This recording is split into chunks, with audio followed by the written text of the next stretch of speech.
नमस्कार साथियों, मेरा नाम पवन कुमार है और मैं स्वागत करता हूं आप सभी का फिल्डर फोरम के इस मंच पर। यह मंच हमारा समर्पित है हायर एजुकेशन के लिए, जहां पर तैयारी करवाई जाती है एनटीए, यूजीसी, नेट, जेआरएफ की सभी लगभग प्रमुख रूप से सभी विषयों की। आप यहां पर पाएंगे ढेर सारे एमसीक्यू, पीवाईक्यू, पीडीएफ, नोट्स और वीडियोज़, और ये सारा स्टडी मटेरियल साथियों हम फ्री ऑफ कॉस्ट प्रोवाइड करेंगे आपको। इसलिए आप हमारे चैनल को ज्वाइन कीजिए, टेलीग्राम पर हमें फॉलो कीजिए। लिंक आपको वीडियो के नीचे बॉक्स में डिस्क्रिप्शन बॉक्स में मिल जाएगा, वहाँ से आप हमें ज्वाइन कर सकते हैं ऐप के माध्यम से, वेबसाइट के माध्यम से। तो आज हम शुरू करते हैं साथियों अपना चैप्टर। तो जैसा कि आप बोर्ड पर देख पा रहे होंगे, ऐतिहासिक स्रोत। कल हमने इसमें काफ़ी डिस्कशन किया था, वेद, वेदांग, आरण्यक, उपनिषद वगैरह पे हम चर्चा कर चुके थे। आज हमारा टॉपिक है धर्मसूत्र और स्मृतियाँ। तो पहले हम धर्मसूत्र पर चर्चा कर लेते हैं। धर्मसूत्र साथियों 600 बीसी से लेकर 300 बीसी के बीच में लिखे गए थे। ये इसमें प्रमुख रूप से जो हैं गौतम धर्मसूत्र है, जो कि सबसे पुराना माना गया है। उसके बाद हमारा आपस्तंभ धर्मसूत्र आता है, जिसमें ब्राह्मण को विशेष अधिकार दिए गए हैं। इसमें कहा गया है कि एक 10 वर्ष का ब्राह्मण भी 100 वर्ष के क्षत्रिय के मुकाबले ज़्यादा उच्च वर्ण का माना गया है इसमें, ठीक है। और ये इसके बाद वशिष्ठ धर्मसूत्र, जिसमें कि स्त्री को पुनर्विवाह की अनुमति देता है। ये स्त्री को पुनर्विवाह की अनुमति देता है ये। और ये धर्मसूत्र साथियों लगभग सभी धर्मसूत्र जो है गद्य में लिखे गए थे। गद्य समझते हैं आप? गद्य मतलब कहानी के रूप में थ्योरिकल ये गद्य के रूप में लिखे गए थे। और हमारा इसके ये 3 प्रमुख धर्मसूत्र हैं। इनके बाद में बोधायन धर्मसूत्र आता है। बोधायन प्रमेय के नाम से इसको जानते हैं हिंदी साहित्यिक विद्यार्थी, ज़्यादातर जल्दी समझ जाएंगे। बोधायन महर्षि हुए थे एक, उन्होंने अपना धर्मसूत्र लिखा था उसके ऊपर, जिसको कि हम उसमें बोधायन प्रमेय का भी उल्लेख मिलता है। बोधायन प्रमेय एक कहते हैं कि एक मैथमेटिक्स में आती है, एक आती है मैथमेटिक्स में, उसकी प्रमेय उसको कॉपी कर लिया गया था। मुझे नाम ध्यान नहीं आ रहा अभी उसका, खैर छोड़िए। बोधायन प्रमेय, बोधायन धर्मसूत्र में हमारा इसमें उल्लेख मिलता है कि राजा जो है वो 1/6 भाग पाने का उत्तराधिकारी होता है। राजा जो है कर का 1/6 भाग उपज के रूप में पाने का उत्तराधिकारी होता है इसमें। उसके बाद हमारी विष्णु धर्मसूत्र आता है, जिसमें कि विष्णु धर्मसूत्र एक ऐसा धर्मसूत्र है साथियों जिसमें अस्पृश्य शब्द जो है सबसे पहली बार पाया गया है। तो क्वेश्चन बन सकता है यहाँ से भी कि अस्पृश्य शब्द का सर्वप्रथम उल्लेख कहाँ मिलता है? तो कहाँ मिलता है आपको? विष्णु धर्मसूत्र में। विष्णु धर्मसूत्र में अस्पृश्य शब्द का सबसे पहले उल्लेख पाया जाता है। तो ये प्रमुख धर्मसूत्र हैं। इसके बाद हमारी स्मृतियाँ आ जाती हैं। स्मृतियाँ जो होती हैं साथियों, विधि विषयक ग्रंथ माने गए हैं स्मृतियों को। विधि विषयक ग्रंथ मतलब एक कानूनी संहिता, कानूनी प्रक्रियाएं जिसके अंदर होती है, उन्हें विधि विषयक ग्रंथ कहा जाता है। इनमें से ये सब जो स्मृतियाँ थी लगभग सभी पद्य में लिखी गई थी। पद्य मतलब पोइट्री में, कविता के रूप में, छंद के रूप में, श्लोकों के रूप में। और इनकी भाषा संस्कृत है, सबसे पहले मानी गई है मनु, और सबसे प्राचीन और सबसे प्रमुख जो स्मृति मानी गई है वो है हमारी मनुस्मृति। हालांकि ये इस पर कई बार कंट्रोवर्सी भी खड़ी हो जाती है। जैसे कि आप जानते होंगे, हायर एजुकेशन विद्यार्थी हो आप, तो जीएनयू के अंदर, जवाहरलाल नेहरू यूनिवर्सिटी के अंदर बहुत ज़्यादा नारे लगते हैं कि मनुस्मृति से आज़ादी और ब्राह्मणवाद से आज़ादी। वो एक अलग विषय चला जाता है। खैर उस पर हम एक बाद में, जब हमारा ये किताबों का बुक्स का सेशन आएगा, उसमें हम प्रॉपर रूप से इसकी डिस्कशन करेंगे इसमें। तो ये मनुस्मृति का जो समय काल माना गया है वो है मौर्योत्तर काल। मौर्योत्तर काल के बाद ये लिखी गई थी, लगभग 2nd BC के आसपास। और इसके बाद आती है हमारी याज्ञवल्क्य संहिता। याज्ञवल्क्य स्मृति जो है, इसमें सबसे पहले राशियों का उल्लेख मिलता है हमें। किसका उल्लेख मिलता है? राशियों का मतलब एस्ट्रोलॉजी, ज्योतिष के अंदर विर्गो, लायन, लियो, ये जो राशियाँ होती है, कन्या किसी की राशि हिंदी में बोले तो कन्या है, किसी की राशि किसी की मकर है, धनु है, इस तरह से जो राशियों का जो उल्लेख सर्वप्रथम हमें पाया जाता है याज्ञवल्क्य स्मृति में। इसके बाद हमारी आती है नारद स्मृति, पाराशर स्मृति, बृहस्पति स्मृति और कात्यायन स्मृति। ये प्रमुख स्मृतियाँ हमारी जो हैं कब लिखी गई थी? गुप्त काल में, इनका समय निर्धारित किया गया है गुप्त काल, ये सारी गुप्त काल में लिखी गई थी। इसके बाद आती है हमारी देवल स्मृति। देवल स्मृति जो है पूर्व मध्यकाल में लिखी गई थी। पूर्व मध्यकाल मतलब लगभग 8वीं शताब्दी के आसपास लिखी गई थी ये। विष्णु स्मृति। विष्णु स्मृति एक ऐसी स्मृति है जिसमें हम सर्वप्रथम सती प्रथा का साक्ष्य पाते हैं। ब्राह्मण ग्रंथों में सती प्रथा का सबसे प्रथम साक्ष्य जो मिलता है वो कहाँ मिलता है? विष्णु स्मृति के अंदर। तो ये इंपॉर्टेंट फैक्ट है साथियों, इसे आप नोट डाउन कर सकते हैं अपने नोटबुक में। अब बात आती है कि मनुस्मृति। मनुस्मृति के टीकाकार। अच्छा, मनुस्मृति जो थी महर्षि मनु के ऊपर लिखी गई है। महर्षि मनु जो प्रथम आदि मानव हुए थे, हमारे धार्मिक मान्यताओं के अनुसार प्रथम मानव जो हुए थे वो महर्षि मनु हुए थे। मनु और ईड़ा, ईड़ा एक महिला थी और मनु जो है पुरुष थे, तो दोनों ने मिलकर सृष्टि का आरंभ किया था। तो तब से मनु की संतान जो है मनुष्य कहलाए, मनु की संतान मनुष्य कहलाए। और जो हमारे धर्मशास्त्रों में 14 मनु हुए हैं, प्रमुख रूप से 14 मनु हुए हैं। और 7वां जो मनु थे महर्षि वैवस्वत मनु, उनके समय में जो है जल प्लावन की घटना हुई थी, जो जल प्रलय हो गई थी, संपूर्ण सृष्टि जो है डूब गई थी पानी में पूरी पृथ्वी।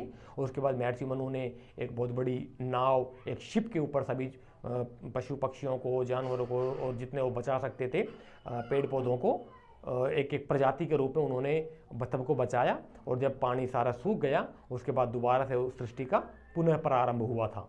तो ये कहानी 7वें उसमें मिलती है, वैवस्वत मनु के समय की है।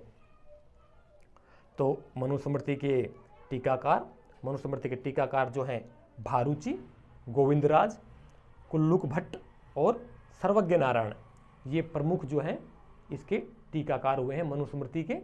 मनुस्मृति के टीकाकार ये प्रमुख आप नोट डाउन कर सकते हैं। ये क्वेश्चन यहाँ से बन सकता है, सबसे पहले मनुस्मृति पर टीका किसने लिखी? टीकाकार समझते हैं साथियों? टीकाकार हो तो उसके ऊपर भाष्य लिखना, अपनी भाषाओं में अपने हिसाब से ट्रांसलेशन करना उस चीज़ का, किसी के जो ओरिजिन चीज़ें होती हैं, ओरिजिन बुक्स होती हैं, उनका अपने हिसाब से ट्रांसलेशन करना, आगे उनकी डेफिनेशन वो देना। तो इसके बाद हमारा आता है अनुवाद। टीकाकार हो गए, अनुवादक हो गए। इसके बाद अनुवाद। मनुस्मृति का सबसे पहला अनुवाद जो है हुआ था अंग्रेजी अनुवाद 1776 में। मनुस्मृति का अंग्रेजी अनुवाद हुआ था सबसे पहले 1776 में, 1776 में। किस नाम से हुआ था?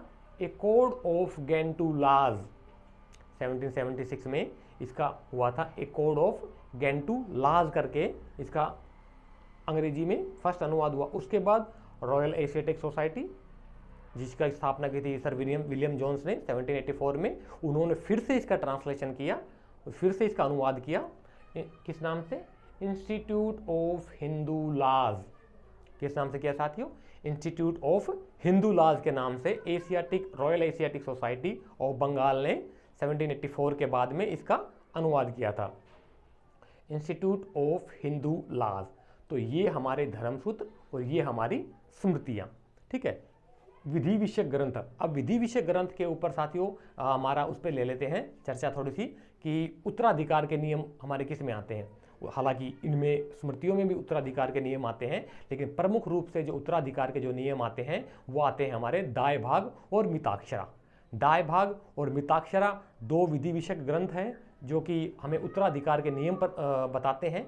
यानी कि एक पिता के जीवन में उसके पुत्रों के बीच में बंटवारा कब करना चाहिए, कैसे करना चाहिए और किस किस हिसाब से करना चाहिए। तो ये दोनों के ऊपर अभी हम चर्चा कर लेते हैं। मेरे हिसाब से ये सभी आप लोगों को समझ में आ गया होगा, तो अब इससे थोड़ा आगे चलते हैं।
आप यहाँ जो देख पा रहे हैं साथियों, मिताक्षरा जो है विज्ञानेश्वर की लेखनी है। विज्ञानेश्वर ने इसको लिखा था लगभग 12th सेंचुरी में, 12वीं शताब्दी में।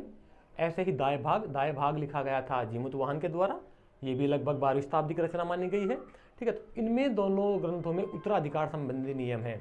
मिताक्षरा कहता है कि एक जब पिता बुजुर्ग हो जाते हैं तो उनकी संतानों को उनके जीवन काल में ही जो है उनका अपने संपत्ति का बंटवारा कर लेना चाहिए, जबकि दाय भाग कहता है कि पिता के मरने के बाद ही संपत्ति का बंटवारा संभव होता है। संपत्ति का बंटवारा पिता के मरने के बाद ही पुत्रों के बीच में बांटा जाना चाहिए।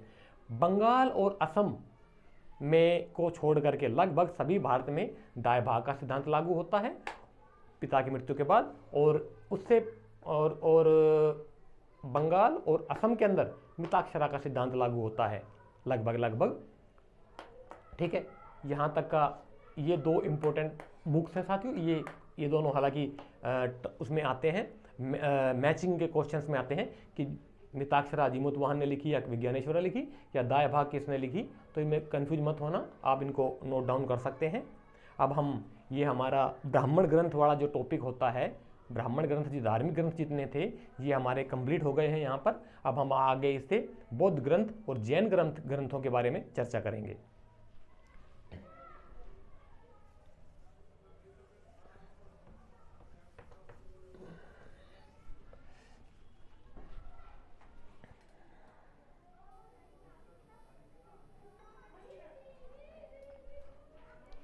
हाँ, तो साथियों ये अब हम चर्चा करते हैं बौद्ध धर्म ग्रंथों पर। तो बौद्ध धर्म ग्रंथ यहाँ से शुरू होते हैं हमारे। महात्मा बुद्ध की मृत्यु के बाद जो ग्रंथ लिखे गए थे वो पाली भाषा में लिखे गए थे। महात्मा बुद्ध के बाद जो ग्रंथ लिखे गए थे वो किस भाषा में लिखे गए थे? पाली भाषा में।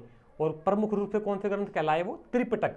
त्रिपिटक शब्द का सर्वप्रथम उपयोग साथियों रिज डेविस ने किया था। किसने किया था? रिज डेविस ने। तो त्रिपिटक का अर्थ क्या होता है? तीन पिटक, तीन टोकरियां, यानी कि ज्ञान की तीन टोकरियां, पिटारा या ज्ञान की पुस्तकें। ठीक है, कौन कौन सी? सबसे पहले सुत्त पिटक, विनय पिटक और अभिधम्म पिटक। ये तीन जो है त्रिपिटकों की श्रेणी में आती हैं, सुत्त पिटक, विनय पिटक और अभिधम्म पिटक। ठीक है, सबसे पहले हम सुत्त पिटक की बात करते हैं। सुत्त पिटक में निकाय आ जाते हैं हमारे प्रमुख रूप से 5: दीघ निकाय, मध्यम निकाय, संयुक्त निकाय और अंगुत्तर निकाय, खुद्दक निकाय। 2, 3, 4, 5, ये 5 निकाय आ जाते हैं हमारे खुद्दक निकाय के साथ। खुद्दक निकाय को आगे फिर से आगे डिवाइड कर दिया गया है। किसमें? धम्मपद, सुत्त निपात, विमानवत्थु, पंतवत्थु, थेर गाथा, थेरी गाथा, उदान और जातक। जातक में आप जानते होंगे कि जातक में महात्मा बुद्ध के पूर्व जन्मों की 500 से अधिक, 550 के लगभग पूर्व जन्मों की कथाएं मिलती हैं जातक के अंदर हमारी। तो ये सब वत्थु जो है ये शब्द साथियों पाली भाषा का शब्द है। तो ज़्यादातर जो है ये ग्रंथ पाली भाषा में ही लिखे गए थे शुरुआत में। और चौथी बौद्ध संगीति के बाद, जिसमें कि कनिष्क राजा हुआ था, उसके बाद जब ये संप्रदाय हीनयान और महायान 2 भागों में बट गया था, तब हीनयान और महायान 2 भागों में बट गया था। उसके बाद संस्कृत ने अपना रूप ले लिया था और जो बाद के ज़्यादातर ग्रंथ जो लिखे गए थे वो संस्कृत में लिखे गए थे। ठीक है, इसके बाद हमारा आता है विनय पिटक। विनय पिटक के 2 भाग हैं, पातिमोक्ष, सूत विभंग और खंडक। 3 भाग हैं, पातिमोक्ष, सुत्त विभंग और खंडक। ठीक है, अब सुत्त विभंग के आगे 2 डिवाइड कर दिए हमें इन्होंने, महाविभंग और भिक्षुनी विभंग। महाविभंग और भिक्षुनी विभंग, ये 2 हैं इसमें। अब हमारा आता है खंडक। खंडक को आगे और डिवाइड कर दिया है महावग्ग और चुल्लवग्ग में। महावग्ग में और चुल्लवग्ग में इसको डिवाइड कर दिया गया है। इसके बाद आता है हमारा अभिधम्म पिटक। अभिधम्म पिटक जो है प्रश्नोत्तर में है, प्रश्न और उत्तर वाली विधा में है, प्रश्नोत्तर में है। इसमें इसके कौन कौन से भाग है? विभंग, कथावत्थु, यमक, पट्ठान, युगल पंचती, धातु कथा और धम्म संगिनी।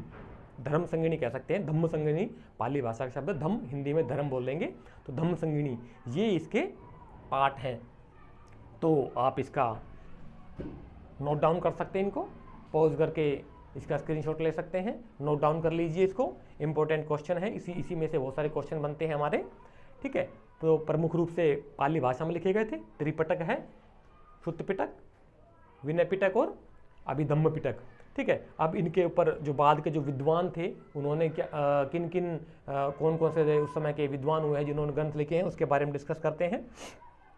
सर्वप्रथम होते हैं इनमें बुद्ध घोष, जिन्होंने विशुद्धि मग्ग लिखा, जो कि श्रीलंका के रहने वाले थे साथियों 5वीं शताब्दी में, और बुद्ध का सबसे पहले जीवन चरित्र इन्होंने ही लिखा था।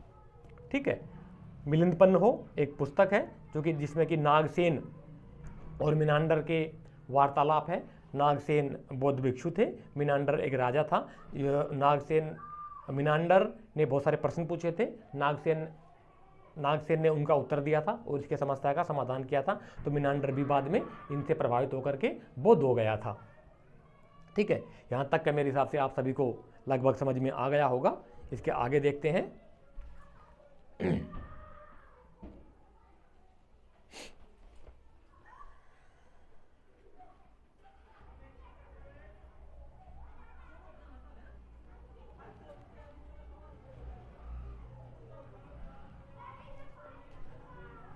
तो ये साफ कर देते हैं।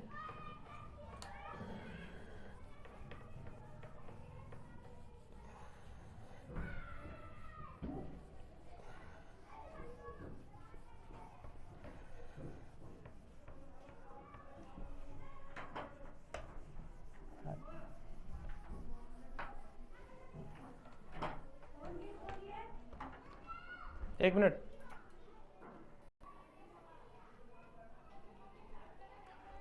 हाँ, तो साथियों ये था, अब हम आगे चल रहे थे नंद मौर्य युद्ध।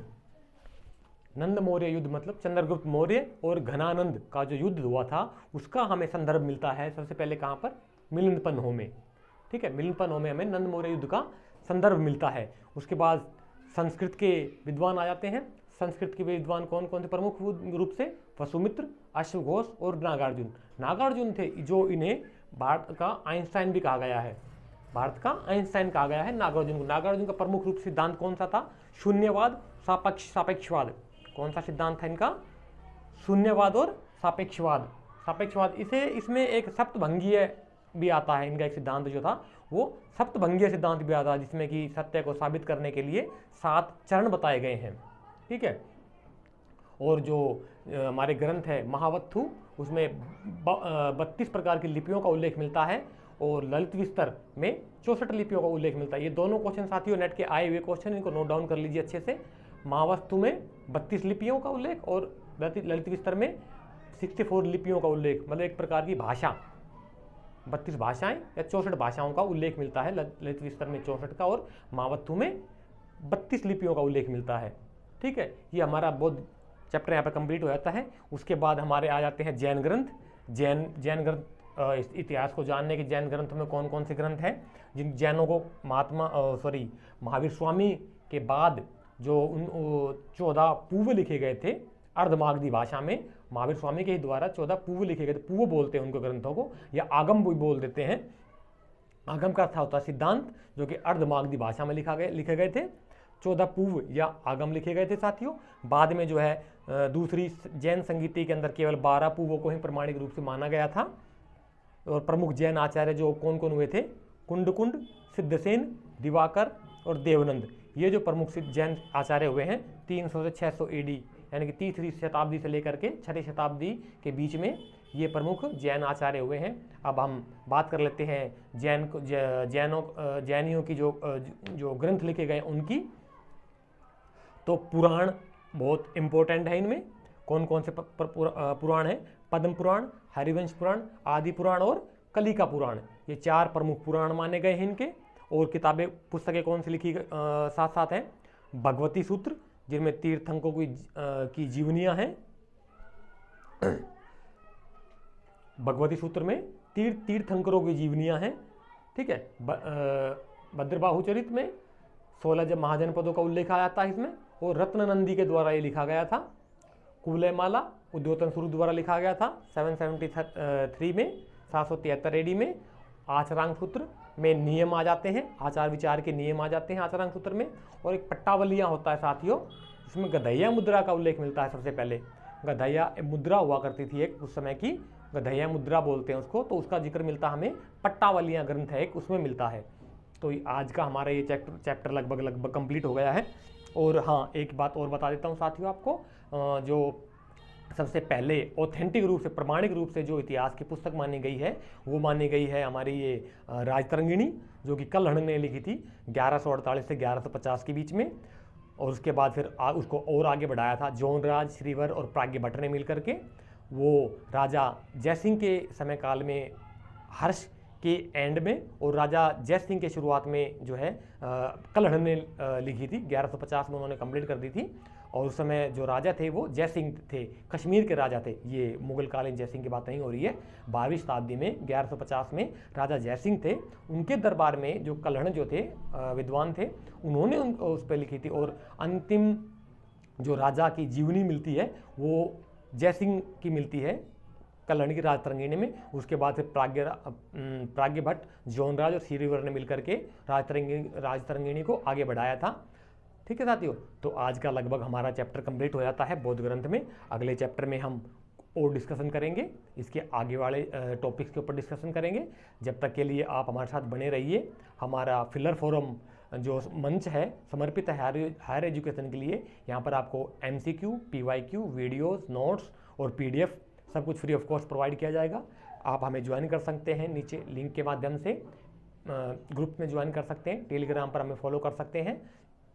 और जब तक के लिए साथियों हम विराम लेते हैं। आप भी लगे रहिए, विश्वास बना के रखिए, कॉन्फिडेंस बना के रखिए और लगे रहिए। जब तक के लिए धन्यवाद। जय हिंद, जय भारत।